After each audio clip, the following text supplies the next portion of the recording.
नमस्ते फ्रेंड, आप सभी का एक बार फिर से वेलकम। और फ्रेंड्स, आज bank pension updation case MC Singla की सुनवाई अंततः 12:23 पर शुरू हो गई और 1 बजे लंच हुआ है। तब तक ये कार्रवाई चल रही थी। शुरुआत में जब हमारा केस आया, पहले तो मिसलेनियस केस चल रहा था, हमारा नंबर नहीं आया। लेकिन 12:23 पे डॉक्टर मनीष सिंघवी, जो राइस टीम की तरफ से, हमारी तरफ से, उन्होंने बहस शुरू किया और उन्होंने कहा कि बैंक पेंशन फंड हमारे पास मौजूद है। हमारे पास 35(1) के बारे में उन्होंने बात किया और उन्होंने कहा कि अकॉर्डिंगली बैंक पेंशन अपडेशन होना चाहिए और एक जनरल मैनेजर की पेंशन हमारे किसी क्लरिकल कैडर के पेंशन से कम है जो पुराना रिटायर हुआ है। इस बारे में उन्होंने बहस शुरू किया। हालांकि कोर्ट सुनती रही और कोर्ट से उन्होंने याद भी दिलाया कि पिछले समय में आपने 35(1) के परिप्रेक्ष्य में डिटेल भी मांगा था, वो मैंने कोर्ट में जमा हो गया है। इसी बीच में एक ही बीआरएफ के कोई मेंबर्स थे, मिस्टर AOAR, मिस्टर शर्मा, उन्होंने इंटरफियर किया, कुछ बताया। लेकिन कोर्ट ने उसको सुन लिया कि क्या बात है, कोई केस टैग करने के बारे में बात हो रही थी। बीच में मिस्टर ध्रुव मेहता भी एक बार बोले। फिर बाद में 37 पेंशन रेगुलेशन के 37 DA के बारे में हमारे मनीष सिंघवी ने कहा कि जो हमारा पेंशन फिक्स हो गया था उस पर केवल DA क्लास रेगुलेशन 37 के हिसाब से ही दे मिल रहा है। बेसिक पेंशन हमारा जहाँ था वहीं पे है। उन्होंने बल्कि एक एग्जाम्पल दिया कि अगर हमारा 100 रुपया बेसिक पे हो, उस पर हमको 12 रुपया 20 रुपया DA मिले, तो अगर अपडेशन होता तो हो के 132 होता। लेकिन हमारा बेसिक पे चूंकि सेम है इसलिए बढ़ नहीं रहा है।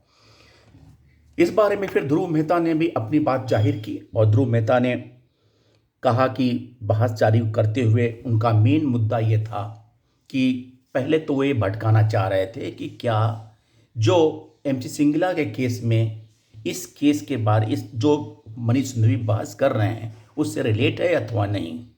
फिर जब कोर्ट ने कहा कि नहीं नहीं आप बात शुरू करिए, तो उन्होंने कहा कि मैं अपनी बात 4 पक्ष में रखना चाहता हूँ। एक पहले क्या हुआ था, बाद में सेक्शन 35 के बारे में, फिर IBA ने क्या एफिडेविट दिया, क्या रेगुलेशन था, उस बारे में उन्होंने बात शुरू की। और उनका मेन मुद्दा था कि सेक्शन 35 और रेगुलेशन 35(1), हालांकि कोर्ट बार बार कहती 35(1) में उन्होंने ये कहा कि जो स्पेसिफिक पीरियड दिया गया है, यानी कि 1/1/86 से 87 तक का, 1 नवंबर 87 तक के लोगों को ही पेंशन अपडेशन के लिए इस क्लाज में कहा गया है। इस बात पर वो बार बार इंसिस्ट कर रहे थे। हालांकि कोर्ट ने एक बार और भी इंटरफियर किया, कहा कि जस्टिस संदीप मेहता ने कहा कि अरे भाई, डोंट कैटेगराइज द एम्प्लाई, और आप ये बताइए कि 35(1) एम्प्लाई ये इम्प्लीमेंट हो रहा है कि नहीं। तो उन्होंने बताना फिर शुरू किया कि नहीं, ये 35(1) के बारे में बताया। फिर वो ले गए कि उसमें अमेंडमेंट के बारे में उन्होंने नहीं कुछ कहा, और ये बार बार इंसिस्ट कर रहे थे कि पर्टिकुलर दोज पीरियड्स के लिए ही ये अपडेशन के बारे में बात है। फिर उन्होंने वो कहने लगे कि लास्ट 10 मंथ का एवरेज का पे होना चाहिए, जिससे कोई मतलब नहीं था। कुल मिला के ये कह सकते हैं कि आर्गूमेंट शुरू है। कोर्ट ने ये भी कहा कि लंच के बाद हम कंटिन्यू रखेंगे, और उन्होंने कहा, मिस्टर ध्रुव मेहता, उन्होंने कहा मैं पिटिशनर की तरफ से हूँ, तो कहा ठीक है, यू विल कंटिन्यू। लेकिन ध्रुव मेहता एक कनिंग एडवोकेट लग रहे थे और उनका इंसिस्टिंग कि कोर्ट को घुमाने का, कि 35(1) के वो अमेंडमेंट की बात नहीं कर रहे थे कि 2003 में इसका अमेंडमेंट भी हुआ है, जहां पे वो जो टाइम पीरियड का रिस्ट्रिक्शन है वो नहीं है।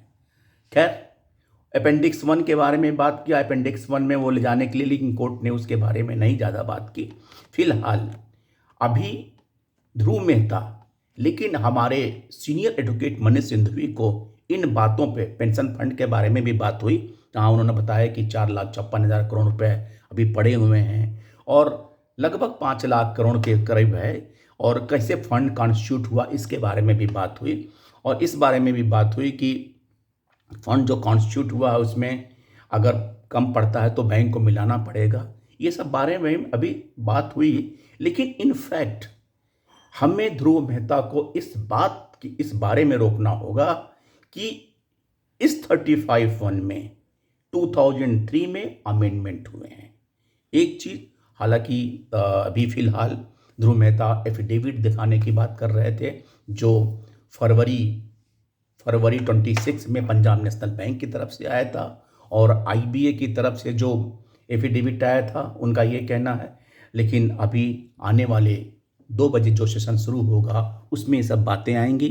फिलहाल कुल मिला के हमारा केस आया और एक जोरदार बहस शुरू हुई। बस ये देखना है कि कनिंगनेस पे इंटेलिजेंस भारी पड़ता है कि नहीं। मैं आपको फिर अपडेट करूंगा। तब तक के लिए थैंक यू, नमस्ते।